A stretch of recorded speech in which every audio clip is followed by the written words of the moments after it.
ಕೈಮನೆಯ ಅಂತರ್ಯುದ್ಧ ದಿನಕ್ಕೊಂದು ಸ್ವರೂಪವನ್ನು ಪಡಿತಾ ಇದೆ. ಕ್ಷಣಕ್ಕೊಂದು ಬೆಳವಣಿಗೆಗಳಾಗ್ತಾ ಇದೆ. ಇದು ಎಲ್ಲಿ ಹೋಗಿ ನಿಲ್ಲುತ್ತೆ ಅನ್ನುವಂತಹ ಕುತೂಹಲ ನಿರ್ಮಾಣವಾಗಿದೆ.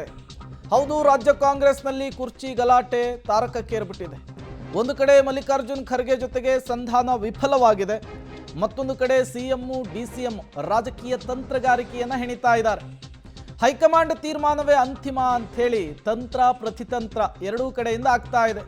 ದೆಹಲಿಗೆ ಆಪ್ತ ಶಾಸಕರನ್ನ ಡಿಸಿಎಂ ಡಿಕೆ ಶಿವಕುಮಾರ್ ಕಳಿಸಿ ಹೊಸ ಗೇಮ್ ಪ್ಲಾನ್ ಶುರು ಮಾಡಿದ್ದಾರೆ. ಆಪ್ತರ ಜೊತೆಗೆ ಸಿಎಂ ಮೀಟಿಂಗ್ ಮಾಡಿ ಕೌಂಟರ್ ಗೇಮ್ ಅನ್ನು ಕೂಡ ರೆಡಿ ಮಾಡಿಕೊಂಡಿದ್ದಾರೆ. ಶಾಸಕರ ವಿಶ್ವಾಸವನ್ನು ಗಳಿಸುವ ಪ್ರಯತ್ನದಲ್ಲಿ ಸಿಎಂ ಡಿಸಿಎಂ ಇರೋದು ಗೊತ್ತಾಗ್ತಾ ಇದೆ.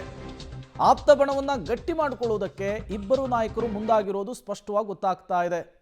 ಒಂದು ವೇಳೆ ಶಾಸಕರ ಅಭಿಪ್ರಾಯದ ಮೇಲೆ ಮುಂದಿನ 2.5 ವರ್ಷಕ್ಕೆ ಸಿಎಂ ಆಯ್ಕೆ ಅನ್ನೋದಾದರೆ ಯಾರ ಪರವಾಗಿ ಹೆಚ್ಚು ಶಾಸಕರು ನಿಲ್ತಾರೋ ಅನ್ನುವಂತಹ ವಿಚಾರ ಬಂದೇ ಬರುತ್ತೆ.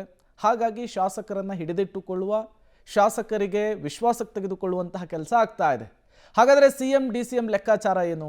ಶಾಸಕರ ಬಲದ ಮೇಲೆ ನಿರ್ಧರಿಸಿಬಿಟ್ರೆ ಇಬ್ಬರಿಂದಲೂ ಕೂಡ ಸಮ್ಮತಿಯ ಸಾಧ್ಯತೆ ಇದೆ ಅನ್ನೋದು ಗೊತ್ತಾಗ್ತಾ ಇದೆ. ಆಗಿದ್ದಾಗಲಿ ನೋಡೋಣ ಅನ್ನುವಂತಹ ಹೇಳ್ತಾರೆ ಅನ್ನುವಂತಹ ಮಾತುಗಳು.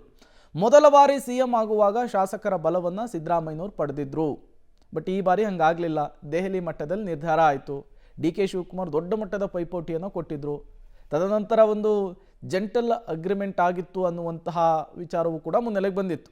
ಈಗಲೂ ಕೂಡ ಶಾಸಕರು ತಮ್ಮ ಪರವಾಗಿದ್ದಾರೆ ಎಂಬ ಲೆಕ್ಕಾಚಾರದಲ್ಲಿ ಸಿದ್ದರಾಮಯ್ಯನವರು ಇದ್ದಾರೆ.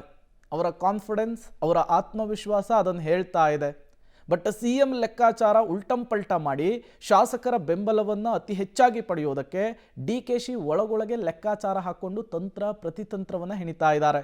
ಶಾಸಕರ ವಿಶ್ವಾಸವನ್ನು ಪಡೆದು ತಮ್ಮ ಬಣದ ಶಕ್ತಿಯನ್ನು ವೃದ್ಧಿ ಮಾಡಿಕೊಳ್ಳುವಂತಹ ತಂತ್ರಗಾರಿಕೆ. ಹಾಗಾಗಿನೇ ಪರಪ್ಪನ ಅಗ್ರಹಾರ ಜೈಲಿಗೆ ಹೋಗಿ ಬಂದರು. ಹಲವರನ್ನು ಭೇಟಿ ಮಾಡ್ತಾ ಇದ್ದಾರೆ ಡಿ ಕೆ ಶಿವಕುಮಾರ್ ಅವರು. ಏನಾಗುತ್ತೆ ಅನ್ನುವಂತಹ ಸಸ್ಪೆನ್ಸ್. ಮತ್ತಷ್ಟು ಡೀಟೇಲ್ಸನ್ನು ಕೊಡ್ತಾರೆ ಶ್ರೀನಿವಾಸ್, ನೇರ ಸಂಪರ್ಕದಲ್ಲಿ ಜಾಯಿನ್ ಆಗಿದ್ದಾರೆ. ಶ್ರೀನಿವಾಸ್, ಒಂದಂತೂ ಸ್ಪಷ್ಟವಾಗ್ತಾ ಇದೆ, ಶಾಸಕರ ಬಲವನ್ನು ವೃದ್ಧಿಸಿಕೊಳ್ಳುವುದಕ್ಕೆ ಎರಡೂ ಕಡೆಯಿಂದಲೂ ಕೂಡ ಶತಪ್ರಯತ್ನ ಆಗ್ತಾ ಇದೆ. ಬಟ್ ಹೈಕಮಾಂಡ್ ಈ ರೀತಿಯ ಒಂದು ಆಯ್ಕೆಯನ್ನು ಚೂಸ್ ಮಾಡಿಕೊಳ್ಳೋದ್ರಲ್ಲಿ ಎಷ್ಟರ ಮಟ್ಟಿಗೆ ಸಾಧ್ಯತೆ ಇರುತ್ತೆ ಅಂತ ಹೇಳಿ? ಒಂದು ಪ್ರೇಮ್, ಹೈಕಮಾಂಡ್ ನಿರ್ಧಾರವೇ ಅಂತಿಮ ಅನ್ನುವಂಥದ್ದಾದ್ರೆ ಈ ಗೊಂದಲಗಳಿಗೆ ಕಾರಣ ಆಗ್ತಿರ್ಲಿಲ್ಲ ಅಂತ ಅನ್ಸುತ್ತೆ.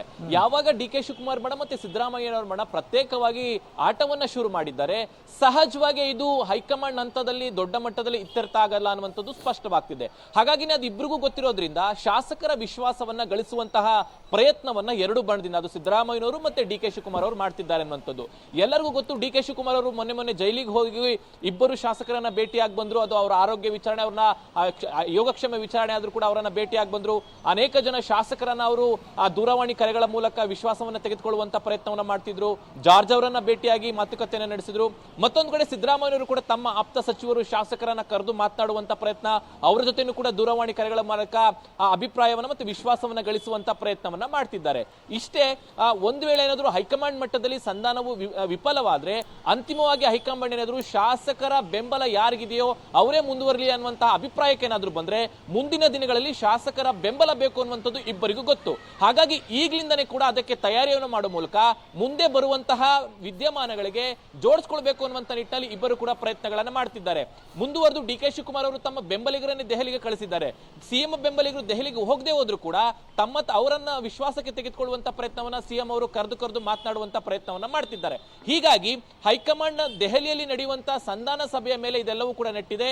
ಒಂದ್ ವೇಳೆ ಸಂಧಾನ ವಿಫಲವಾದ್ರೆ ಅನಿವಾರ್ಯವಾಗಿ ಶಾಸಕರ ಬೆಂಬಲಕ್ಕೆ ಹೈಕಮಾಂಡ್ ಮೊರೆ ಹೋಗಬಹುದು. ಆ ನಿಟ್ಟಿನಲ್ಲಿ ಇಬ್ಬರು ಕೂಡ ತಯಾರಿಗಳನ್ನ ಮಾಡ್ತಿದ್ದಾರೆ ಅಂತ ಹೇಳ್ಬಹುದು. Prem, okay, thank you Srinivas ತಮ್ಮೆಲ್ಲ ಮಾಹಿತಿಗಾಗಿ.